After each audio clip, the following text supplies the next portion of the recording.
Siang, Om Swastiastu, Namo Buddhaya, Salam Kebajikan. Saya Kapolda Jawa Tengah hari ini akan rilis terkait ungkap kasus dugaan tindak pidana pembunuhan berencana dan berantai. Jadi yang disertai dengan pencurian pemberatan yang terhitung mulai tanggal 8 setelah gelar perkara sudah kita bisa ungkap dan tetapkan tersangka. Jadi pembunuhan berencana yang disertai dengan pencurian pemberatan ini dilakukan oleh seorang atas nama Sumani yang sampai sekarang belum bisa diambil keterangannya karena yang bersangkutan sakit. Ini kita awali pada saat kejadian ini adalah tanggal 3 Februari kemarin, yang perkiraannya pembunuhan itu dilaksanakan pada pukul 21 sampai pukul 24. Saya ulangi, tersangka belum kita mintain keterangan, tetapi kita bisa menetapkan bahwa saudara Sunami adalah seorang tersangka tunggal. Ini kita lakukan karena dalam 184 KUHP tidak perlu keterangan tersangka, tetapi hasil saintifik identifikasi telah membuktikan cukup bukti yang bersangkutan sebagai tersangka. Awal mulanya adalah berangkat dari TKP, di mana korban sebanyak 4 orang, ada ayahnya, ada istrinya, ada anaknya, dan ada cucunya, yang 1 hari 1 malam itu meninggal di TKP di rumah. Dari berangkat olah TKP ditemukan ada gelas, di mana gelas itu ada sidik jari. Kemudian tim lapor dan identifikasi mengambil sidik jari itu. Kemudian dengan saintifik identifikasi yang kita punyai, benar match sidik jari itu mengarah ke seorang tamu yang bernama Sumani. Kita kembangkan lagi dari TKP itu, ya, kita tarik CCTV. Jadi dari jam J hari H tanggal 5 itu diketahui dari beberapa keterangan saksi dan CCTV, kendaraan yang dipakai pelaku berikut pakaiannya match.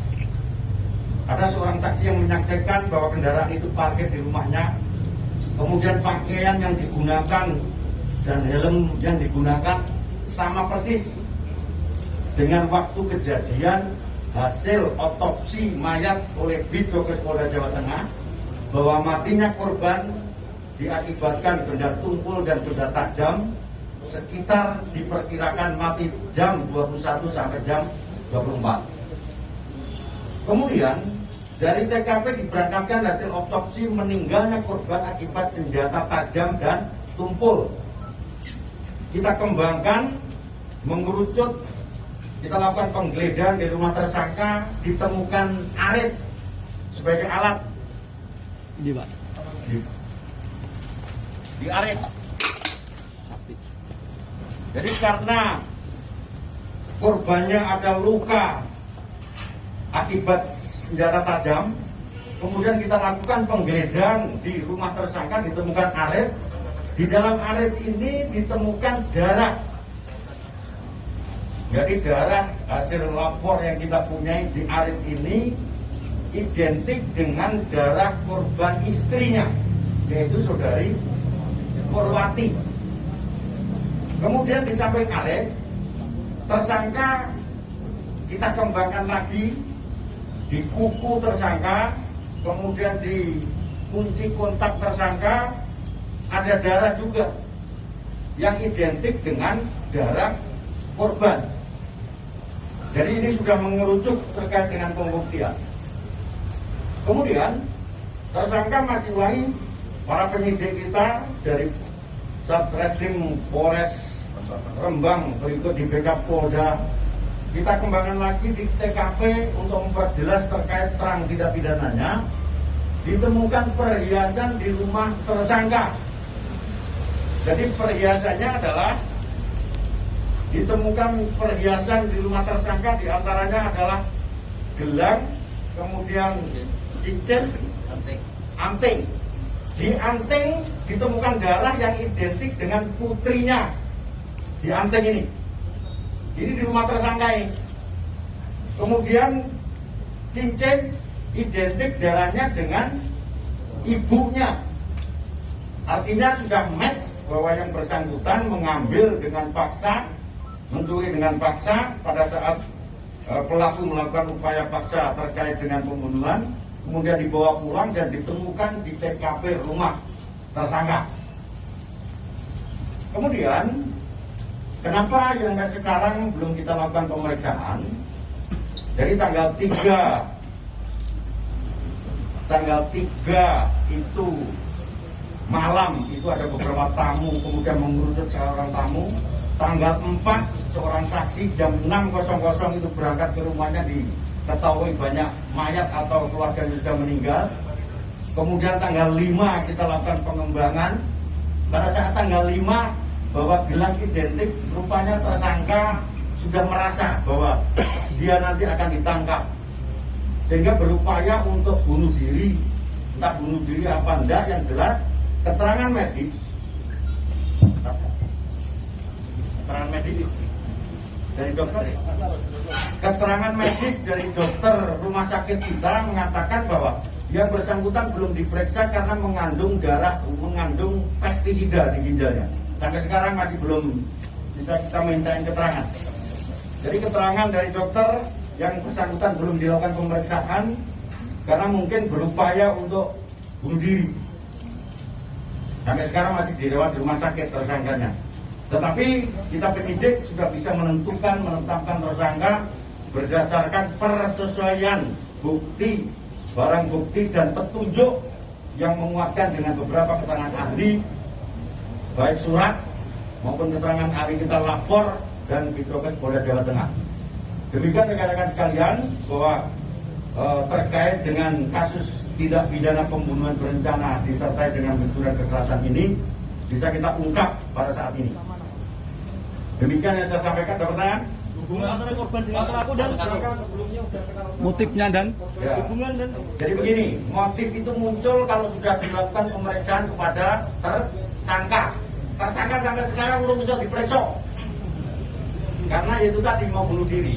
Tetapi ada kata-kata bahwa wes itu di BAP awal, integrasi awal dari penyidik mengatakan begitu. Artinya apa? Bahwa di situ ada motif dendam tentang sesuatu.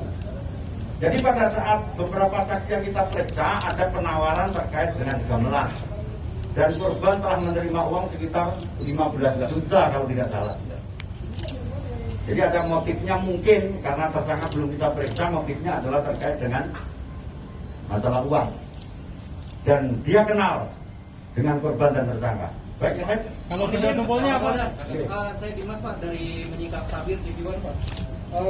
Kecocokan saksi dan CCTV berupa apa saja?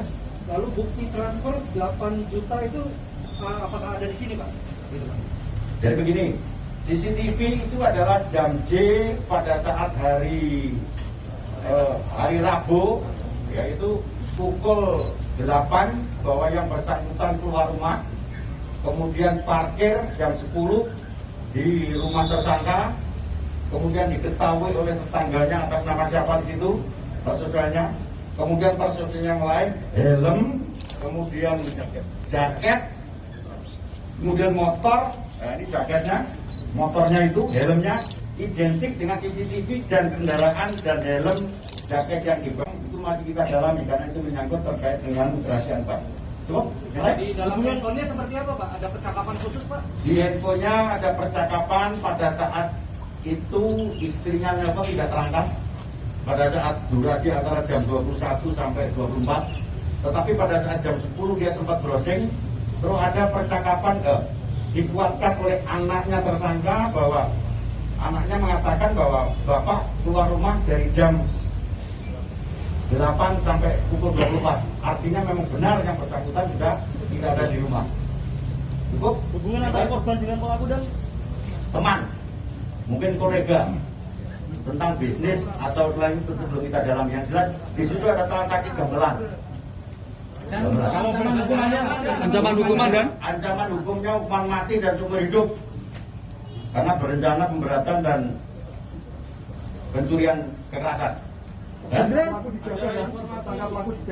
Pelaku dijaga ketat, baik medis maupun anggota kita. Benda tumpulnya apa Jenderal? Benda tumpulnya belum ketemu. Yang sudah ketemu adalah benda tajam, karena benda tajamnya posisi ada di rumah ini. Dan ini ada darahnya. Darah yang dipakai adalah darah identik dengan darah korban Ibu Purwanti, istrinya. Identik ini. Di kuncinya juga sama. Tersangka masuk rumah lewat apa, Mbak? Bertamu. Jadi tersangka bertamu, kemudian disuguhi kopi, di gelas kopinya itu ada sidik jarinya tersangka, kemudian kita lakukan pengambilan sidik jari dengan gelas kopi yang kita punya dan identik dengan pelaku. Berarti pembunuhan itu posisi korban masih itu ya, belum tidur gitu ya, Jenderal? Sudah tidur. Tamunya masih dibiarkan berarti? Tamunya dibiarkan begitu dan apa bagaimana? Nah itu nanti kalau dia sudah sadar kita periksa akan tahu. Oh, kita diperiksa. Oke. Makasih Dan. Makasih Jenderal.